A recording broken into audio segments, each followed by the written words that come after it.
Keluarga Irving yang terdiri dari James, Margaret, dan putri mereka yang berusia 13 tahun Foyre, tinggal sebuah rumah di lahan pertanian.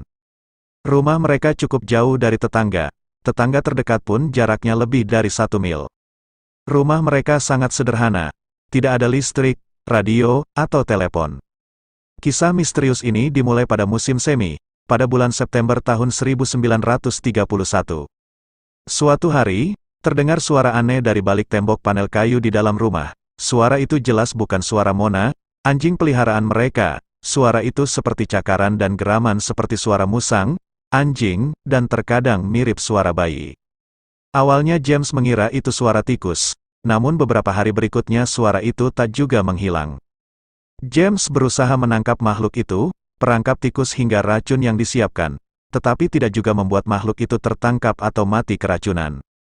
Beberapa hari kemudian mereka mulai terbiasa dengan suara itu. Suatu hari, James mencoba menirukan suara hewan, yang rupanya ditiru oleh makhluk itu. Terkadang Foyre menyanyikan lagu anak yang juga diikuti oleh makhluk tersebut. Hari demi hari komunikasi keluarga Irving dengan makhluk tersebut semakin intens. Ia bahkan dikatakan mampu berbicara dengan bahasa Inggris. Hingga pada suatu hari, makhluk itu memperkenalkan dirinya. Makhluk itu menyebut dirinya dengan nama Jeff, si musang yang sangat cerdas. Jeff bercerita bahwa dia lahir di Delhi, India tahun 1852. Bagaimana ia bisa sampai di tempat tersebut? Ternyata sekitar 20 tahun lalu, para petani mengimpor hewan-hewan ini dalam jumlah cukup banyak untuk mengatasi populasi kelinci. Jeff sangat akrab dan sering berbicara dengan James dan Foyre, namun tak begitu ramah pada Margaret. Menurut Foyre, Jeff memiliki bentuk tubuh sebesar tikus kecil dengan bulu berwarna kekuningan dan ekor yang agak tebal dan besar. Jeff benar-benar bukan makhluk biasa. Ia mampu menjaga rumah, misalnya saja saat api kompor lupa dimatikan, maka ia yang akan mematikannya. Jeff juga sering membangunkan keluarga Irving saat mereka kesiangan. Ia juga terkadang bertugas mengusir tikus-tikus yang ada di rumah itu. Jeff yang suka makan biskuit, coklat, dan pisang ini terkadang menyelinap ikut ke pasar. Jeff juga suka berada di pagar dan mulai berceloteh. Ia biasanya bercerita mengenai kabar-kabar yang beredar di kota tersebut. Jeff diceritakan memiliki pendengaran yang sangat hebat. Jeff biasa beristirahat di sebuah partisi kotak di kamar Foyre yang disebut guest sanctum. Entah siapa yang melaporkan kisah ini, tiba-tiba Jeff masuk dalam sebuah artikel tabloid Inggris pada tahun 1932. Keluarga Irving mengatakan, sejak saat itu mereka selalu mendapatkan kunjungan mulai dari jurnalis, para psikologis hingga pemburu hantu datang berkunjung untuk menginvestigasi kasus Jeff. Seorang pemburu hantu bernama Harry Price, bersama editor Listener berkunjung ke Isle of Man pada Juli tahun 1935 untuk melakukan investigasi. Sebagai hasilnya mereka mengeluarkan sebuah buku, The Haunting of Cassen's Gap. Dalam buku tersebut keduanya menolak untuk mempercayai sepenuhnya kebenaran sosok Jeff, namun mereka juga berhati-hati dalam membuat kesimpulan. Selama beberapa tahun berikutnya, ada banyak orang yang mengklaim telah mendengar suara Jeff. Bahkan 2 orang mengaku bertemu dengan Jeff, namun orang-orang itu tak dapat memberikan bukti sama sekali.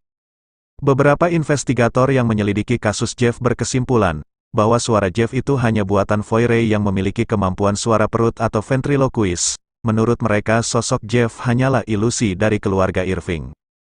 Harry Price pernah beberapa kali mengunjungi rumah keluarga Irving untuk penyelidikan. Dalam investigasinya, ia menemukan bahwa dinding panel kayu yang menutupi ruangan di dalam rumah itu memungkinkan seseorang untuk membuat suara-suara tertentu. Harry Price juga sempat membawa rambut yang diduga milik Jeff kepada Julian Huxley, yang kemudian menyerahkannya pada seorang naturalis bernama F. Martin Duncan. Dalam pemeriksaan, rambut tersebut ternyata milik anjing peliharaan keluarga Irving. Sementara itu terdapat pula penemuan jejak kaki yang juga diduga berasal dari Jeff. Price kemudian meminta bantuan Reginald Pocock dari Natural History Museum, untuk menyelidiki jejak kaki tersebut. Setelah diteliti, jejak kaki itu memang terlihat seperti milik hewan, tapi itu sama sekali tidak terlihat seperti jejak seekor musang, luwak, atau cerpelai. Anehnya, jejak kaki itu sama sekali tidak dimiliki oleh binatang manapun. Ada banyak teori yang mencoba membuka misteri tentang Jeff. Cenayang yang menginvestigasi rumah Irving menduga bahwa Jeff adalah kasus poltergeist atau hantu, Teori lainnya mempercayai bahwa Jeff adalah makhluk kriptid. Teori terakhir menyatakan bahwa Jeff hanyalah makhluk ilusi yang diciptakan oleh keluarga Irving. Mengenai teori terakhir, banyak yang menyangkal, hal paling mendasar dari kasus ini adalah motif. Jika memang Jeff hanyalah ilusi yang diciptakan keluarga Irving, lalu apa tujuannya? Keluarga Irving pernah ditawari sejumlah uang yang sangat besar untuk menunjukkan sosok asli Jeff, tapi mereka menolaknya. Motif ketenaran juga tidak.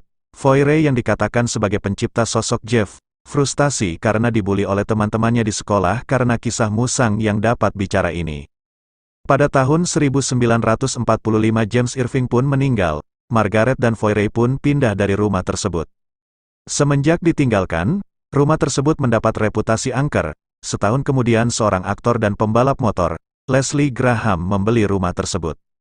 Graham mengatakan, ia berhasil menangkap dan membunuh seekor musang yang diduga adalah Jeff, namun musang yang dibunuhnya itu berwarna hitam dan putih, berukuran lebih besar dari sosok Jeff.